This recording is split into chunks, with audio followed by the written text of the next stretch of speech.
Hi, I'm Bob Schmidt with Home Remodel Workshop. Now you've done the easy part of starting your kitchen remodeling project. You've made your wish list. Now, how do we take it from a wish list to a working design? Let's get to work.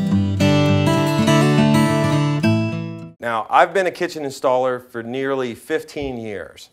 And one thing I can tell you after all that experience installing kitchens and designing kitchens are two different things. At this point, I strongly recommend that you need to consult a professional designer or architect to get you through the next phase. Now, there are expensive ways of going through this, and there are less expensive ways of going through this. It all depends on the scope of your project. If your project involves tearing out walls, bearing work as far as, supporting a second floor while you're removing walls, I strongly advise that you go to a professional designer. It may cost you up to $1,000 to get a working plan, but it'll be worth every dime of it because of the mistakes that won't be made. The second way to take care of this is, let's say you're pretty much removing the existing cabinets the way they are. You're maybe installing like I said in my first video, a new dishwasher or something along those lines, where basically you're working inside the space that's already existing. In this case, there's a much less expensive way of doing it. You can either contact one of the large builder remodeler type companies in the area, such as Home Depot or Lowe's. They have a design department. Now, these don't come at no cost, but they do come very inexpensively. I'll take you through that process. The first place I went was to the Home Depot, and I checked out some of their cabinets and what they offer and the expenses and stuff, and there's a wide range of expenses just like any other product that you're going to buy. But what I wanted to do was take my ideas and take them to a design.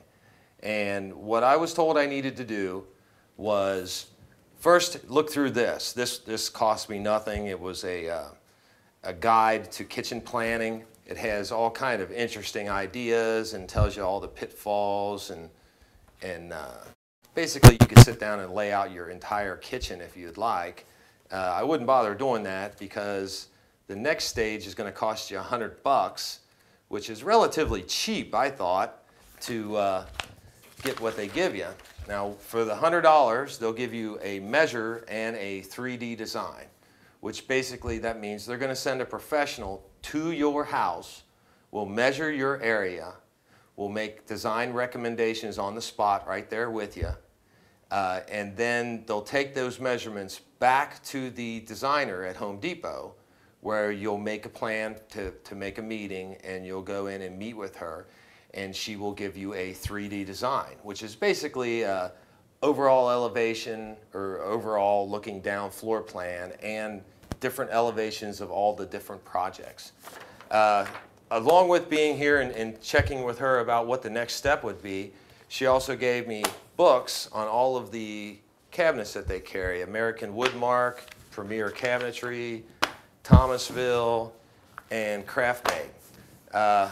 Obviously, there's 100 decisions that need to be made. You need to sit down and go through these books and find out, what's the more expensive brands, what's the more expensive styles. Basically, she said that the prices are based on door style, wood species, and stains. Now, even with the stains, there is an upgrade in the event that you want a glazed or something that looks like a older type finish. She said that's considered an upgrade. All of which will be gone over after the guy measures your room and you go back for a sit down.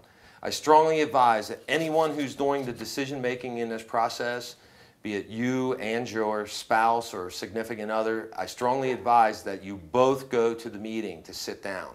It could take some time to do, but it's well worth the effort instead of having to go through the whole thing 2 or 3 times until you get it the way you want it.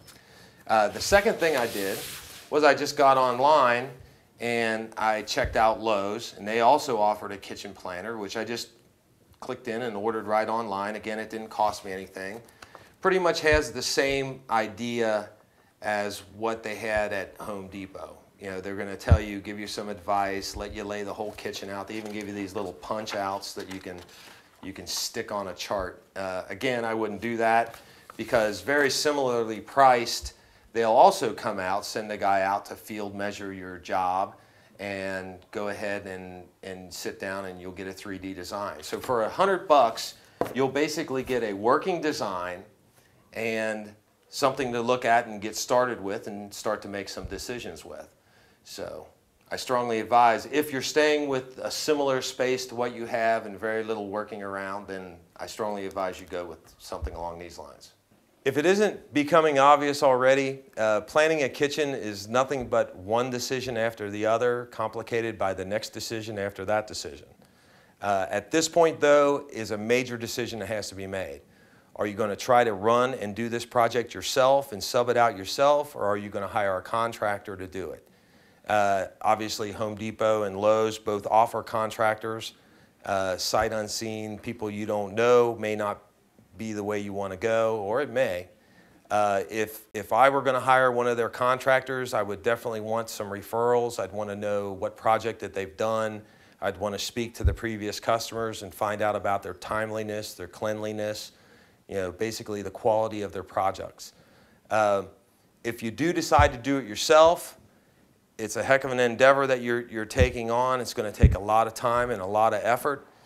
Consider that your schedule for how long it's going to take for your kitchen to be down has probably just doubled. If there are parts of the project that you can do yourself, make sure you work it out with a contractor in advance that these are the part of the projects that you're going to do. Make sure that when you're making up a schedule, you allow yourself for extra time to do your part of the project.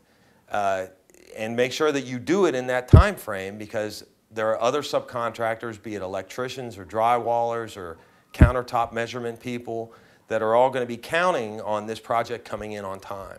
So this is a very important decision you have to make at this point. But once it's made, then we'll move on to the next project.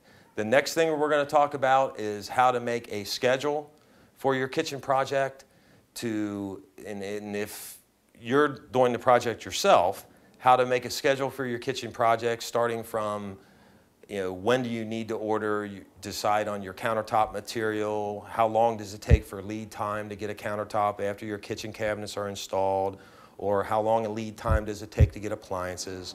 There's 100 different things that go into making up a kitchen schedule, a realistic kitchen schedule. That we'll discuss those during our next one. Thanks.